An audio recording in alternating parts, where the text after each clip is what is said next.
आज केंद्र सरकारने आपला अर्थसंकल्प मांडलेला आहे। माननीय प्रधानमंत्री नरेंद्र मोदीजी यांच्या नेतृत्वात निर्मला सीतारामनजी यांनी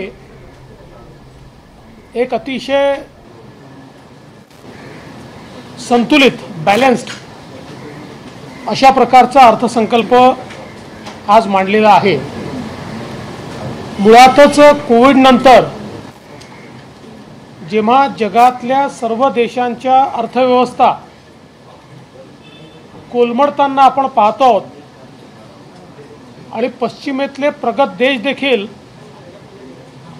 अर्थव्यवस्थेशी एक प्रकारे झुंजतायत, अशा परिस्थितीमध्ये भारताच्या अर्थव्यवस्थेने 8.2% जी वाढ दाखवली आहे ही अत्यंत महत्त्वाची आणि भारतीय अर्थव्यवस्थेच्या ताकदीचा अनुभव करून देणारी अशा प्रकारची वाढ आहे। आणि विशेषतः उत्पादन क्षेत्रामध्ये खूप मोठ्या प्रमाणात आपल्याला वाढ झालेली पाहायला मिळते। सगळ्यात महत्त्वाचं, जेव्हा जगामध्ये महागाईचा दर रेट ऑफ इन्फ्लेशन हा डबल डिजिटमध्ये पोहोचला आहे, त्याचवेळी तो भारतामध्ये 6.7% आता 5.4% खाली आलेला आहे। हा देखील अत्यंत महत्त्वाचा आहे। विशेषतः सामाजिक कल्याणाच्या योजनांच्या विकासाचा दर हा इन्फ्लेशनच्या दराच्या दुप्पट आहे, तो जवळपास 12.8% आहे। याचा अर्थ सामाजिक क्षेत्रामध्ये मोठ्या प्रमाणात गुंतवणूक सरकारच्या माध्यमातून चाललेली आहे। विशेषतः आपण जर बघितलं तर GDPच्या 7.8% एवढी गुंतवणूक ही त्या ठिकाणी होते आहे। आणि आपण ॲब्सोल्यूट टर्म्समध्ये बघितलं तर अगदी 17-18शी तुलना केली तर 23-24 मध्ये सामाजिक क्षेत्राचा खर्च हा दुप्पट झालेला आहे, म्हणजे तो 11 लाख कोटीवरनं जवळपास 23 लाख कोटीवर आला आहे। तर आरोग्य क्षेत्रातला जो खर्च आहे तो 17-18च्या तुलनेत जवळपास दुप्पट झाला आहे, तो 2.5 लाखावरनं 5.85 लाख कोटी इतका तो वर गेलेला आहे। म्हणजे हे दोन्ही जी महत्त्वाची क्षेत्र आहेत याच्यातली गुंतवणूक ही जवळपास केंद्र सरकारने दुप्पट केली आहे, ही देखील आपल्याला पाहायला मिळत आहे। यासोबत वित्तीय तूट ज्या प्रकारे निर्मलाजींनी घोषित केलं होतं कोविडच्या नंतर, त्याच प्रकारे ती कमी होताना दिसते आणि अर्थव्यवस्था ही पूर्णपणे त्या ठिकाणी मजबूत होताना दिसते। विशेषतः बँकांचे जे NPA आहेत हे आता केवळ 2.8% आले आहेत, जो गेल्या 12-15 वर्षातला सगळ्यात कमी NPAचा दर आहे, हे देखील अत्यंत महत्त्वाचं आहे। आणि लाभार्थ्यांच्या खात्यामध्ये जवळपास 40 लाख कोटी रुपये हे थेट जमा करण्याचं काम या ठिकाणी मोदी सरकारने केलेलं आहे। भारताच्या भविष्यावर एक मोठी गुंतवणूक करणारा अशा प्रकारचा अर्थसंकल्प आहे, ज्याच्यामध्ये शेतकरी, त्यासोबत महिला, युवा आणि गरीब या 4 घटकांना समोर ठेवून हा अर्थसंकल्प मांडण्यात आलेला आहे। शेतकऱ्यांकरता अनेक नवीन योजना, नैसर्गिक शेतीपासून तर नवीन किसान क्रेडिट कार्डापर्यंत आणि शेती क्षेत्रातलं इन्फ्रास्ट्रक्चर तयार करण्यापासून तर विपणनापर्यंत मोठ्या प्रमाणात गुंतवणूक या ठिकाणी वाढवण्यात आली आहे। विशेषतः रोजगाराच्या क्षेत्रामध्ये मला अतिशय आनंद वाटतो की महाराष्ट्र सरकारने अप्रेंटिसची एक स्कीम सुरू केली आणि त्याच धर्तीवर आता केंद्र सरकारने देखील स्कीम सुरू केलेली आहे की ज्यातनं जवळपास 4.5 कोटी तरुणांना त्या ठिकाणी रोजगार प्राप्त होण्याकरता केंद्र सरकार मदत करते। त्यांना अप्रेंटिसशिपचे पैसे मिळत आहेत, त्यांना EPFOमध्ये पैसे मिळत आहेत आणि त्यासोबत रोजगार वाढीकरता सर्वात जास्त रोजगार निर्मिती करणारं MSMEचं जे क्षेत्र आहे या क्षेत्राला मोठ्या प्रमाणात केंद्र सरकारने क्रेडिट गॅरंटी स्कीममध्ये इन्क्लूड केल्यामुळे आणि नवीन क्रेडिट गॅरंटी स्कीम दिल्यामुळे रोजगाराची निर्मिती खूप मोठ्या प्रमाणात वाढणार आहे। जवळपास 100 नवीन जे क्लस्टर तयार करण्याचा निर्णय केंद्र सरकारने घेतलेला आहे, त्याच्यामुळे मोठ्या प्रमाणात मॅन्युफॅक्चरिंग, IT, सर्व्हिसेस या सगळ्या क्षेत्रातल्या रोजगाराच्या संधी आता या ठिकाणी उपलब्ध होणार आहे। विशेषतः ग्रामविकासाच्या क्षेत्रामध्ये मोठ्या प्रमाणात 2 लाख कोटीपेक्षा जास्त गुंतवणूक केंद्र सरकार करते।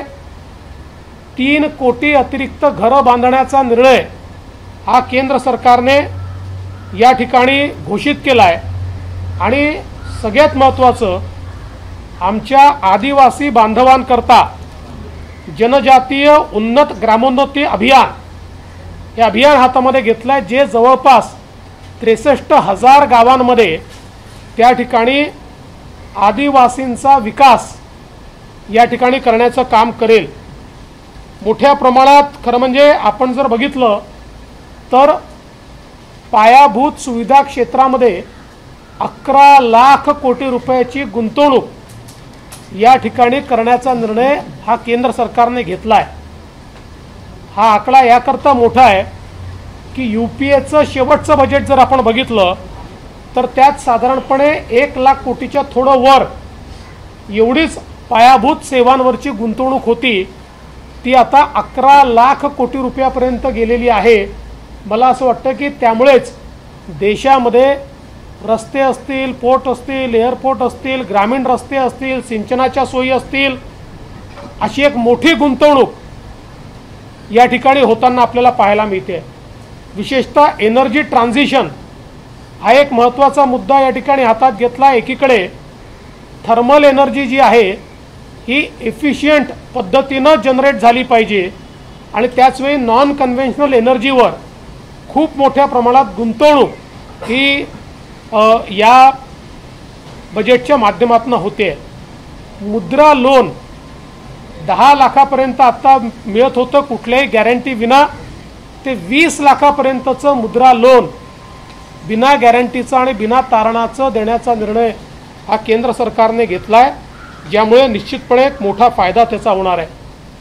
1 कोटी लोकांना प्रधानमंत्री सूर्यघर योजनेच्या माध्यमातून 300 कोटी 300 युनिट 1 कोटी परिवारांना 300 युनिटपर्यंतची वीज ही मोफत देण्याचा निर्णय हा या ठिकाणी करण्यात आलेला आहे। पंप स्टोरेज असेल, अणुऊर्जा असेल, अल्ट्रा सुपर क्रिटिकल पॉवर असेल, अशा वेगवेगळ्या गोष्टी या ठिकाणी करण्यात आल्या आणि राज्यांना 1.5 लाख कोटी रुपयाचं व्याजमुक्त कर्ज 50 वर्षाकरता आणि 15 वर्षाकरता अशा 2 स्कीम आहेत की ज्याच्यामध्ये केंद्र सरकार कुठलेही व्याज घेणार नाही आहे, त्या या ठिकाणी एक महत्त्वाची घोषणाही करण्यात आली आहे। त्यासोबत न्यू पेन्शन स्कीमच्या संदर्भात देखील एक महत्त्वाची घोषणा केंद्र सरकारने केलेली आहे। राज्यात ज्या प्रकारे आपण सर्व कर्मचारी संघटनांना विश्वासात घेऊन पेन्शन स्कीम ही बदलली आणि त्यामुळे जुन्या पेन्शन स्कीमसारखे त्यांचे सगळे राईट प्रोटेक्ट केले, त्याच धर्तीवर आता केंद्र सरकारही सगळ्या तिथल्या संघटनांची बोलणी करून त्याला फायनल स्टेजवर नेते आहे, हे देखील अत्यंत महत्त्वाचं आहे। इन्कम टॅक्समध्ये मोठ्या प्रमाणात जो मध्यमवर्गीय आहे त्याला फायदा होणार आहे। जवळपास मध्यमवर्गीय परिवाराची 17,500 रुपयाची वार्षिक बचत ही नवीन इन्कम टॅक्सच्या ज्या काही तरतुदी केलेल्या आहेत त्या तरतुदींमुळे होणार आहे। खरं म्हणजे एकूणच जर हा आपण अर्थसंकल्प बघितला तर या अर्थसंकल्पामध्ये खूप मोठ्या प्रमाणात भविष्यातली जी ग्रोथ आहे, मग ती मानव संसाधन विकासातली असेल, ती शेती विकासातली असेल, ती इंडस्ट्री विकासातली असेल, या प्रत्येक क्षेत्रात मोठ्या प्रमाणात योग्य प्रकारची बॅलन्स गुंतवणूक दिसते आहे। कुठल्याही प्रकारे केवळ घोषणांचा वर्षाव न करता त्या ठिकाणी भविष्याचा वेध घेत हा अर्थसंकल्प तयार केलेला आहे। एक अजून महत्त्वाची गोष्ट आहे, या अर्थसंकल्पामध्ये घोषणा करत असताना पूर्वेतली जी राज्य आहेत ती एक थीम थोडीशी घेतलेली दिसते, त्यामुळे काही राज्यांची नावं आली। लगेचच आमच्या महाराष्ट्रातल्या विरोधी पक्षांनी आणि खासदारांनी त्या ठिकाणी बजेट न वाचता घोषणा दिल्या, बजेट न वाचता प्रतिक्रिया दिल्या। मला असं वाटतं जनता तुम्हाला जेव्हा निवडून देते एवढीच अपेक्षा असते की काय तरतुदी आहेत त्या वाचल्या पाहिजेत। मी ॲट अ ग्लान्स, म्हणजे अजून माझ्याकडे फाईन प्रिंट यायची आहे, मी ॲट अ ग्लान्स पाहत होतो तरी मला महाराष्ट्रातल्या तरतुदी सापडल्या। विदर्भ मराठवाड्यातल्या दुष्काळग्रस्त भागातील सिंचन प्रकल्पांना 600 कोटी, महाराष्ट्र ग्रामीण रस्ते सुधार योजना 400 कोटी, समावेशक कामासाठी इकॉनॉमिक क्लस्टर 466 कोटी, क्लायमेट रेझिलियंट ॲग्रिकल्चर 598 कोटी, महाराष्ट्र ॲग्री बिझनेस जो आपला प्रोजेक्ट आहे त्याला केंद्राचा हिस्सा 150 कोटी, MUTP 3 जो मुंबईकरता महत्त्वाचा प्रकल्प आहे 908 कोटी, मुंबई मेट्रो याच्याकरता 1087 कोटी, दिल्ली मुंबई कॉरिडॉर 499 कोटी, MMR ग्रीन अर्बन मोबिलिटी 150 कोटी, नागपूर मेट्रो 683 कोटी, नाग नदी सुधार प्रकल्प 500 कोटी, पुणे मेट्रो 814 कोटी, मुळामुठा 690 कोटी। म्हणजे ही यादी वाढतच जाणार आहे, उद्यापर्यंत पूर्ण यादी घोषित करू। ही तर ॲट अ ग्लान्स 5 मिनिटात काढलेली यादी आहे, फाईन प्रिंट यायच्या आधी जेवढे डॉक्युमेंट हातात आले। मला असं वाटतं की विनाकारण नरेटिव्ह तयार करण्याचा जो प्रयत्न होतो, महाराष्ट्राला काही मिळालं नाही हे तुमच्या समोर आहे। आणि रेल्वेच्या बजेटचे पैसे तर अजून सांगितलेलेच नाहीत आणि वेगवेगळ्या योजनांवर जे महाराष्ट्राला मिळालेले आहेत ते देखील अजून त्याचे फाईन प्रिंट माझ्या हाती यायचे आहेत। म्हणून विरोधकांना माझा सल्ला आहे, या ठिकाणी केवळ नरेटिव्ह करता राजकारण करू नका। आपल्या राज्याला काही मिळालं पाहिजे अशी भावना असेल तर त्याचा पाठपुरावा करा। मी दाव्याने सांगतो, माननीय मोदी साहेबांच्या अजेंड्यावर महाराष्ट्र प्राथमिकतेने आहे, म्हणून ॲट अ ग्लान्स एवढ्या तरतुदी मिळालेल्या आहेत आणि भरपूर पैसा महाराष्ट्राच्या विकासाला मिळणार आहे। किंबहुना मुख्यमंत्री एकनाथराव शिंदेजींच्या नेतृत्वात ज्या ज्या गोष्टी आम्ही मागितल्या त्या सगळ्या गोष्टी आम्हाला मिळतील हा मला विश्वास आहे।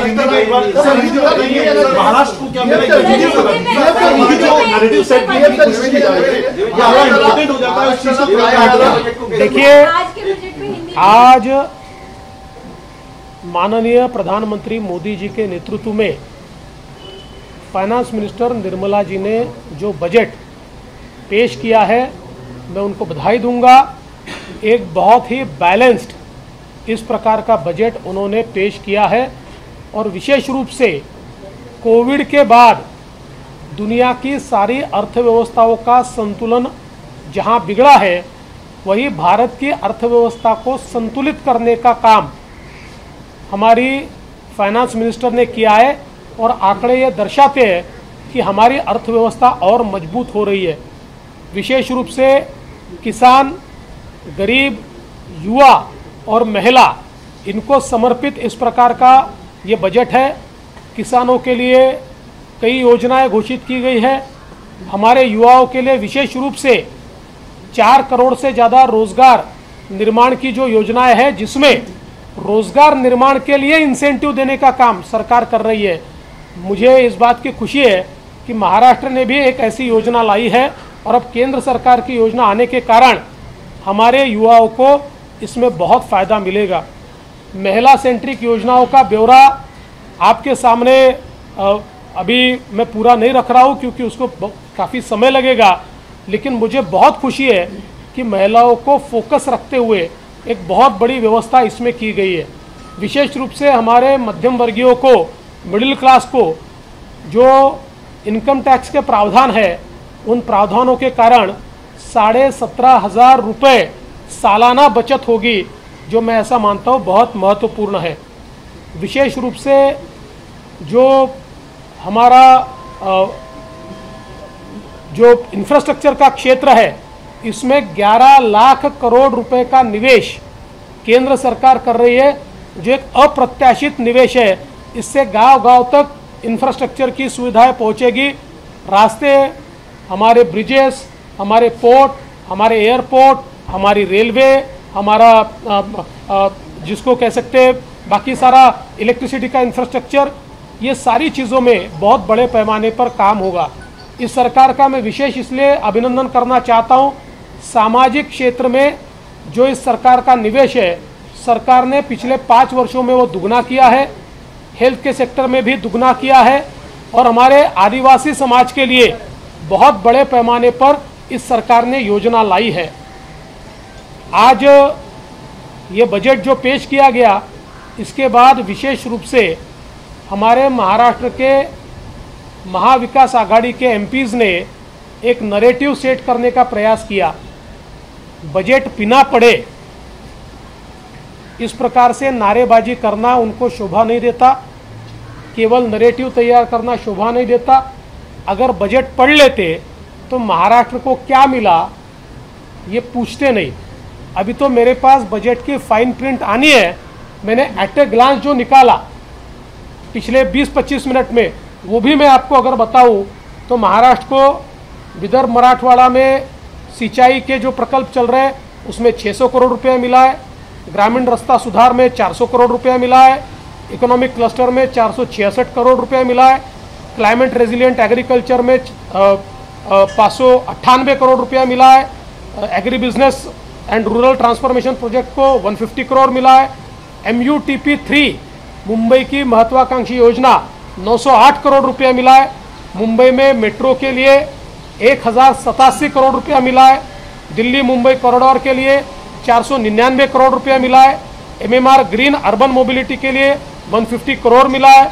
नागपुर मेट्रो के लिए 683 करोड़ मिला है। नाग नदी सुधार के लिए 500 करोड़ रुपया मिला है। पुणे मेट्रो के लिए 814 करोड़ रुपया मिला है। पुणे में नदी सुधार मुड़ा मुठा प्रकल्प के लिए 690 करोड़ रुपया मिला है। अभी तो केवल 2 डिपार्टमेंट का पैसा मैं यहाँ पर थोड़ा निकाल पाया हूँ। कल तक इसकी पूरी लिस्ट हम देंगे। तो एक प्रकार से मोदी जी के एजेंडे पे महाराष्ट्र को प्राथमिकता है। ये जो नैरेटिव फैलाने वाले, बिना पढ़कर बोलने वाले, पहले ही प्रतिक्रिया लिखकर बजट को जाने वाले जितने विरोधी पार्टी के नेता हैं, उनसे हाथ जोड़कर विनंती है, एक बार तो बजट पढ़िए, आपकी जिम्मेदारी। विरोधक प्रामुख्याने आंध्र आणि बिहार संदर्भात बोलतात, मात्र तुम्ही महाराष्ट्राला काय मिळालं याचा पाढा वाचला, विरोधकांना तुम्ही याची कॉपी देणार आहात का? त्यांना अधिकृत बजेटची कॉपी मिळाली, ती देखील ते वाचत नाही, तर माझी कॉपी ते काय वाचणार आहे? विरोधकांनी या बजेटनंतर काय प्रतिक्रिया द्यायची हे आधीच लिहून नेलेलं आहे। त्यांची प्रत्येकाची प्रतिक्रिया ठरलेली आहे। मी आकड्यांसहित सांगतोय, त्यामुळे ते उत्तर देऊ शकणार नाहीत। त्यामुळे नरेटिव्ह केवळ सेट करतील। महत्त्वाचं असं आहे की प्रत्येक बजेटला एक थीम असते। यावेळी ही जी आपल्याला थीम आहे, ही साधारणपणे पूर्वी किनारपट्टी अशा प्रकारची थीम आपल्याला पाहायला मिळते, म्हणून ही काही राज्य स्पेशली मेन्शन झालेली आहे।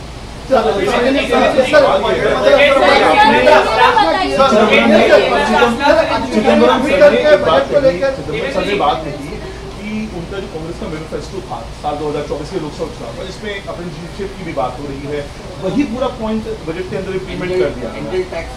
हाँ, ये जो होता है उनके पॉइंट्स ले लिए गए, उनको यहाँ पे इम्प्लीमेंट। तो मुझे ऐसा लगता है फिर चिदम्बरम साहब ने इस बजट का स्वागत करना चाहिए। उन्होंने कहना चाहिए कि बहुत अच्छा बजट आया है। उन्होंने कहना चाहिए कि हमारे मन लायक बजट आया है। दोनों तरफ से ये लोग बोलते हैं।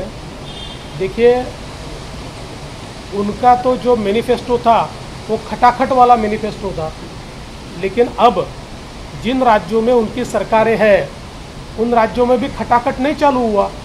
कम से कम उन राज्यों में तो खटाखट चालू करके दिखाइए।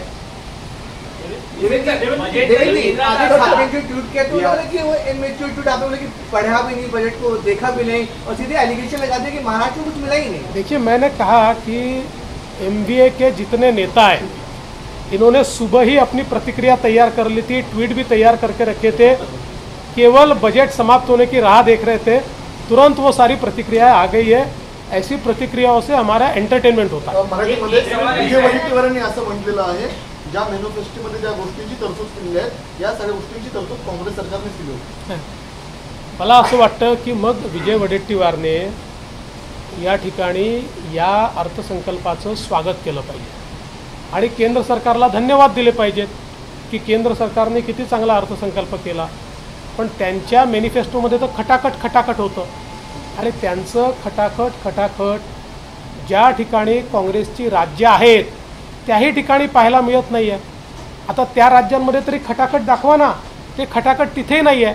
त्यामुळे त्यांना हे माहिती आहे आपण राज्यावर येत नाही, केंद्रात येत नाही, म्हणून ते मॅनिफेस्टो तयार करतात। अशा प्रकारच्या मॅनिफेस्टोच्या भरोशावर देश चालत नसतो। पण मला या गोष्टीचा आनंद आहे की आमचं बजेट हे विजय वडेट्टीवारांना देखील भावलं आहे, त्यांनाही आवडलं आहे। मला विश्वास आहे की ते उरलेलं बजेट देखील वाचतील। आदित्य ठाकरे ये बोल रहे हैं कि ज्यादा बेनिफिट दिए गए बिहार और आंध्र प्रदेश को, क्योंकि सरकार बचा रही है बीजेपी को। देखिए, मैंने पहले ही बता दिया, इन सब लोगों ने अपनी प्रतिक्रिया पहले से तैयार करके रखी है। मैं सवाल पूछना चाहता हूँ, भाई हिमाचल में तो कोई हमारी सरकार नहीं है, फिर हिमाचल को क्यों स्पेशल असिस्टेंस मिला? कई राज्य उस परिस्थिति में किसी को स्पेशल असिस्टेंस मिलता है। अब पिछले समय की थीम नॉर्थ ईस्ट के राज्य थे, अब हमको ईस्ट और कोस्टल राज्य हमको एक थीम दिखाई पड़ती है। ऐसी कई बार बजट की थीम होती है, पर उसके साथ साथ जब महाराष्ट्र को इतनी चीज़ें मिल रही है तो किसी को और मिला तो अपने पेट में गड़बड़ी क्यों? Thank you. एबीपी माझा, उघडा डोळे बघा नीट।